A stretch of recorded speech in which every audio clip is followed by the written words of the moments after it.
it helps that you do have some top flight talent in Absolutely. your police department, not only in the leadership department on both sides. It's administrative and Operations. Operations is the people who are out there that Patrol you see guys, day to day yep.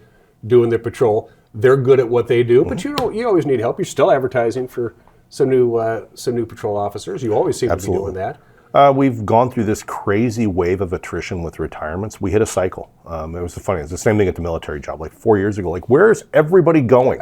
Why is nobody staying? Why is everybody retiring? How are this many people ready to retire? September 11th, 2001, large surge in interest, large surge of people pouring into the system.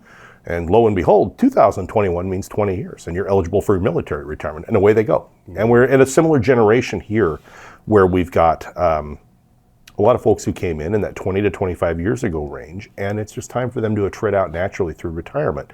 And what that led to, we went from being authorized 45 to 48 positions, and then we dipped to 34 on staff because we had a huge surge in retirement. And we're building back up out of that. We're at 44 today. I have 6 in field training. Our normal capacity is 2. Our surge capacity is 3. We're doing 6. Full commitment by our field training crew, and we're getting it done to get us up to where we need to be.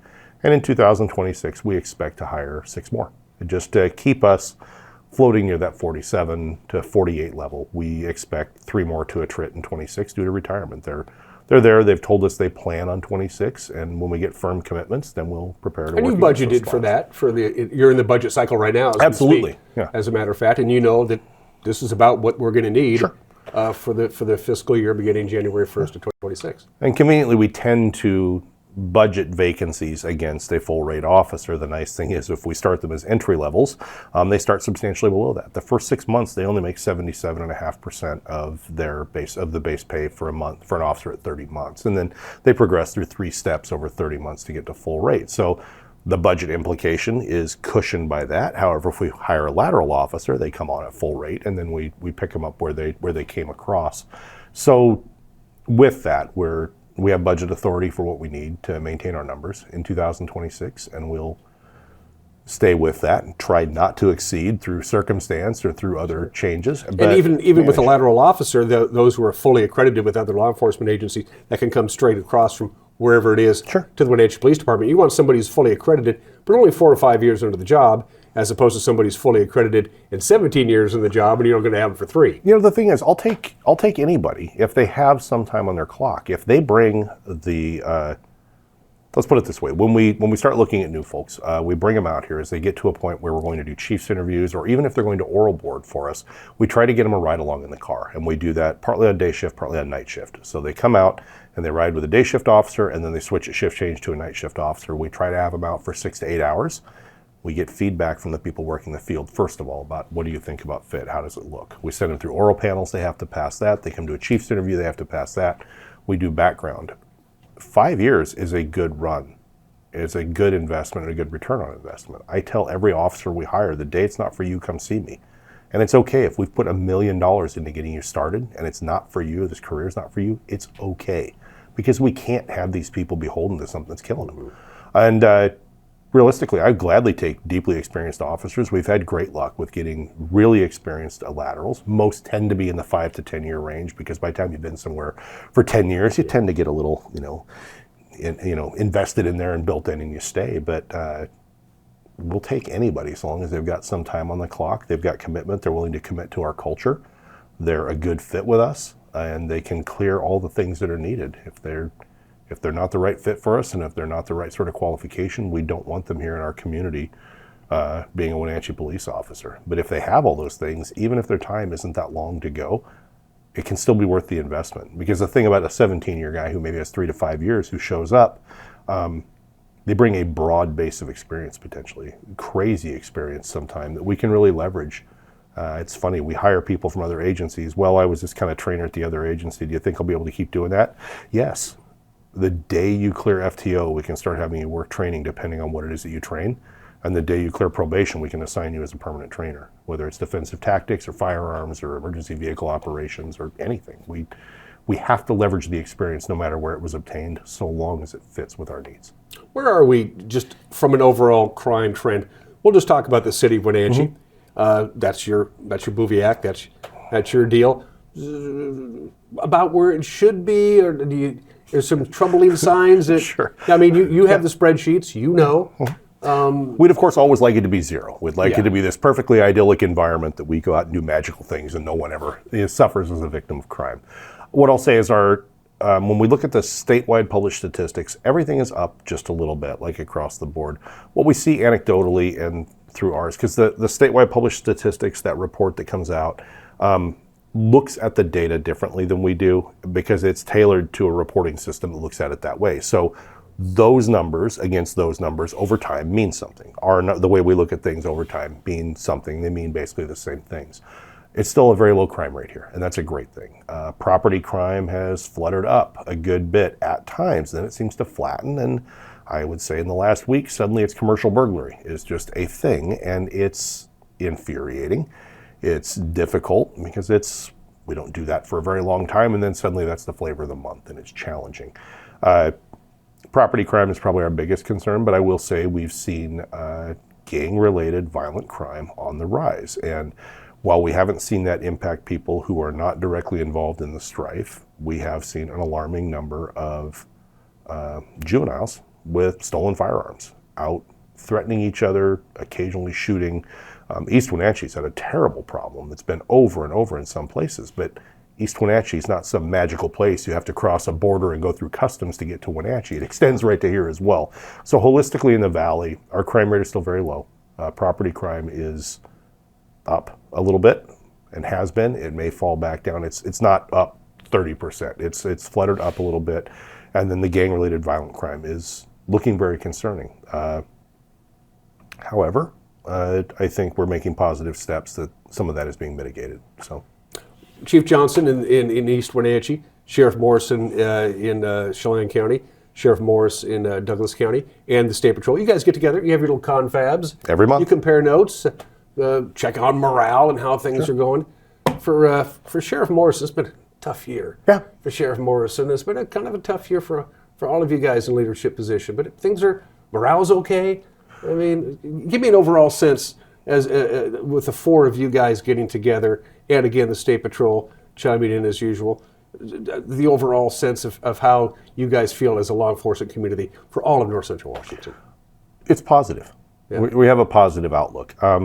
Cases like Decker that started with us and then became the absolute tragedy that it is in Chelan County is a huge and potentially negative impact to agency health and agency morale and welfare and all these things for individuals and for whole organizations, for organizations as a whole.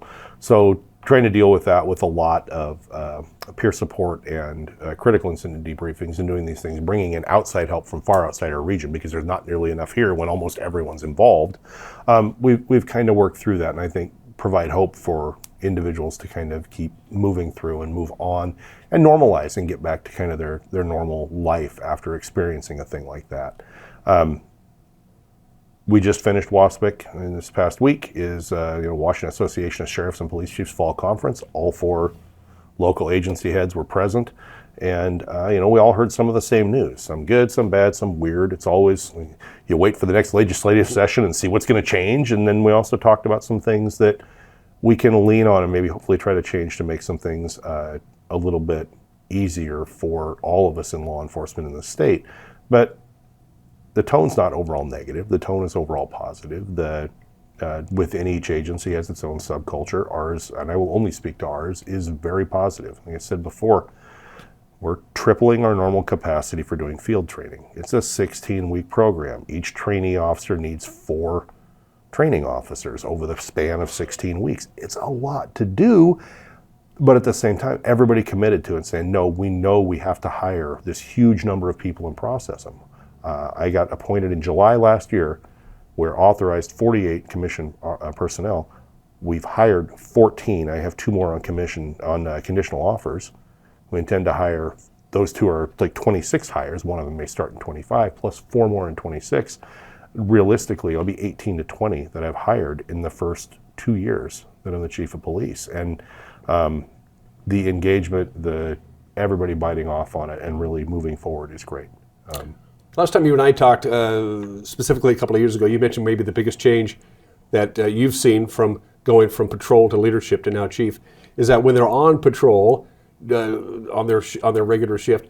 It's more of responding from call to call to call more now than ever before, as opposed to just being on patrol. Right. Oh, that car has expired registration, or that looks like that somebody is crawling into a back door of somebody's house, and it's changed too much that a great deal of your officers on patrol every day are simply responding from one incident to another via Rivercom. They've been dispatched to this problem. Is that still pretty much the case? It's still very prevalent, where discretionary time is limited because of so many in training. The positive thing is, in this January, February timeframe, all 6 who are in FTO right now, by that point, will be cleared.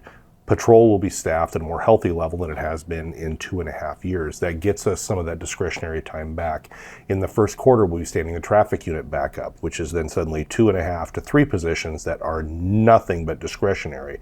They respond to collisions and take those reports, but realistically, if they are programming time to go do one traffic emphasis or another, that's their priority, and they can by all means take it. And when we get the complaints from citizens or concerns from city council, the mayor's office, anybody going, hey, this seems like a real traffic problem here, then we have the ability to assign them to that problem. There's been a lot of discussion at council meetings lately about Skyline and Red Apple Road and, concerns about it, right? I have a hard time having people free to go work there, but when we had the traffic unit in 2024, they worked there quite a bit. It was interesting. One of my traffic officers from that point is like, here's the 10 infractions I wrote for speed and related issues in that area in 2024. Like, great. Now, we haven't seen that in 25 nearly as much because we literally are spread a little bit thin, and our primary job is to respond to those calls for service. That's the first thing we have to do. As we have enough personnel and have enough personnel on the road, we will fill that discretionary time and go back to do what I loved so much when I was a new officer.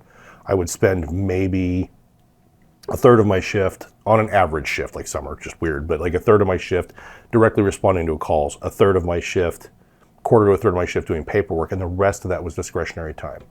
Going to lunch at the senior center just because I could, and talking to the old folks about not being victims of scams, or going and proactively talking with the loss prevention officers at the stores in the North End and go, what are your problems? How can we help work? Which just led to them calling me and going, hey, that guy's back. I talked to you about last week, and he's in the store right now. I think he's going to steal. Great. Then I'll come park outside and I'll wait, and you call me and tell me. And then but I had that discretionary time that wasn't going call to call. We're still very heavily in that mode, but again, every position we get filled back on patrol by a patrol officer relieves a tiny bit of pressure on that patrol system, and eventually we get back to things like our permanent day shift last year and the one rotator that's on nights now but on days. They work the locomotive park area extensively. We have a TV with the cameras for the locomotive park around the George Seller Bridge, especially before the DOT did that fenced-in project. We worried about fires under the bridge and stuff. You can't have fires under a bridge. That's really bad. Can't really have fires anywhere. No, you shouldn't have fires really anywhere, but in fireplaces, under highway bridges is really bad. But they would really proactively work and go, we took these reports of stolen bicycles. And they watch the camera and go, well, there it is. And then they'd drive down there, and then they'd spend 2-3 hours down there. Or they would just go down there and look around and go, that is a brand new bike you, particular individual, did not have yesterday. Where did that come from? Well, I don't know. And about the time we're talking to them, you get this theft report come in.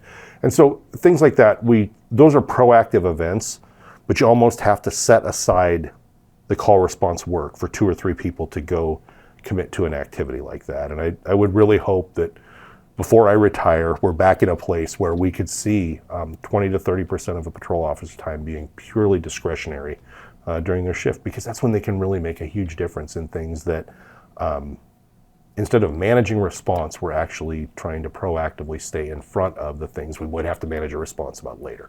The city and the Chelan County Regional Justice Center are in a tug of war right now. It's in the courts. A Superior Court judge said you're going to work under the current contract, which I believe dates back to 2024, get this straightened out. Right. But the only thing that the two sides can agree on is the price is going to go up to house an inmate in the, I guess best way to put it, is the jail.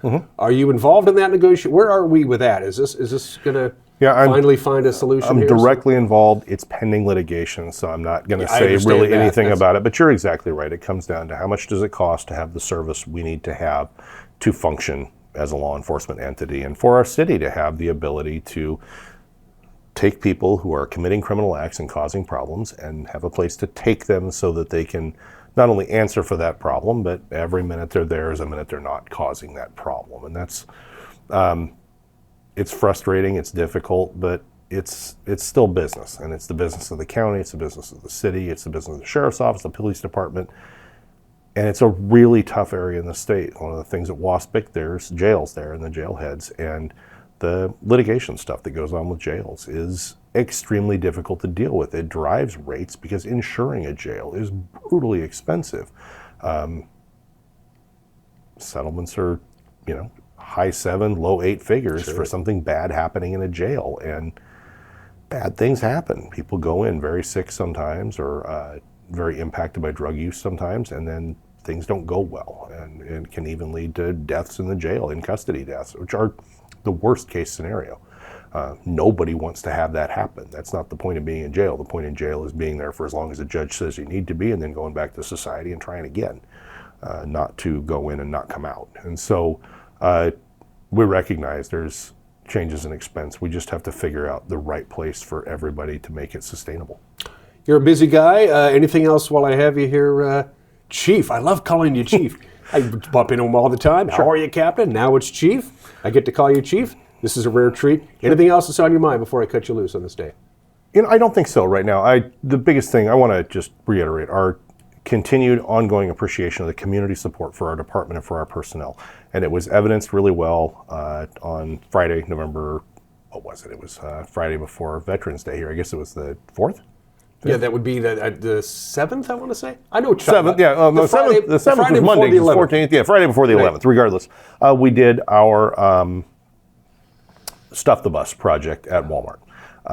We had, I would say, a 32-foot bus up there, so not a short bus, not the super big bus, but the full-size school bus up there. And in the course of 4 hours, standing at the door handing out flyers, and we did very minimal pre-advertising of the event. We filled the bus. So every seat on the bus had stuff stacked in it. The central aisle had stuff from about halfway back all the way to the tail. The tail area that's set up for wheelchairs, it's probably 7 or 8 feet long, and the full width of the bus was stacked at least 3 feet deep full of stuff, and $1,000, almost $1,000 in cash donated simply by the goodwill of our community to help us with Operation Turkey Drop on Friday the 21st, where Walmart's provided us a grant. We'll take that cash, we'll buy turkeys, we'll buy pans, and then we'll take what is probably 2,500 pounds of groceries and build boxes for between 85 and 100 Wenatchee School District families and get them turned over to the school representatives that day. That project and the fact that one officer, I guess more so 2 officers this year, between Officers Fuller and Burrell, Hospital School Resource Officers, going, this is important, we want to do this. One store in Walmart going, we really wanted we want a community project real bad, because they want Shop with Cops, but Hooked on Toys is committed to that, so they get that one. But they would love to take it, but they're not going to get it, because Hooked on Toys is a great partner as well. But one store, a couple of officers taking a few hours and setting up a project, and then having a community come through, not just with here's 1 box or 2 cans, but probably fully a third of the donations over that 4 hours. Here's an entire cart full of groceries, some of them with receipts attached for anywhere from $95 to $200. Here's an entire cart full of groceries. Do good. And that's amazing. I cannot thank our community enough. Our officers can't thank our community enough. I thank all of you for being supportive, not only of police operations, but just taking care of the community and helping us do so. It's funny you say that, because I ran into at the Plaza. I told Plaza I wasn't going to mention their name. Yeah. So I'm not going to mention that I ran into one of the patrol officers at the Plaza Superjet, patrol officers, and I mentioned that because I saw the social media on the Stuff a Bus thing, and I said, "You guys really don't have to do that." And he looked at me and goes, Dan, we kind of have to. Mm-hmm. And I go, that's great. He goes, I said, what do you mean? He goes, we're not the bad guys. Nope. We're not the bad guys, and people need to understand, because most people, when they interact with law enforcement, be it Wenatchee Police or anybody, it's because something's wrong. Right. And it's a negative thing because something negative happened to them and it requires law enforcement presence. Really not the case, is it? No, we're members of the community just like everybody else, and we have to be in this together. We don't always have to agree, we don't always have to like each other, but we do need to recognize, respect each other, and do the things that are needed for the greater good of the community. And this is an easy one. Shop with Cops is an easy one. Trick or Treat on the Ave's an easy one. It's a good time, which I had to miss. It was military day. I had to be somewhere else, which bothers me because I love Trick or Treat on the Ave. And then to hear it was the largest one ever so far is great because we just want to keep growing it. The mayor asked me, do we need to close another block? I'm like, I don't know. Maybe. Maybe next year. I guess we'll figure that out next year. So, Chief Edgar Reinfeld for the Wenatchee Police Department, interim city administrator. That second tag hopefully will be taken off his desk and he can go back to his full-time job. Thanks for coming, and as usual, whenever you visit the show, can you run these license plate numbers for me? absolutely not. The guy's honest. You're watching Wake Up Wenatchee Valley. We'll be back.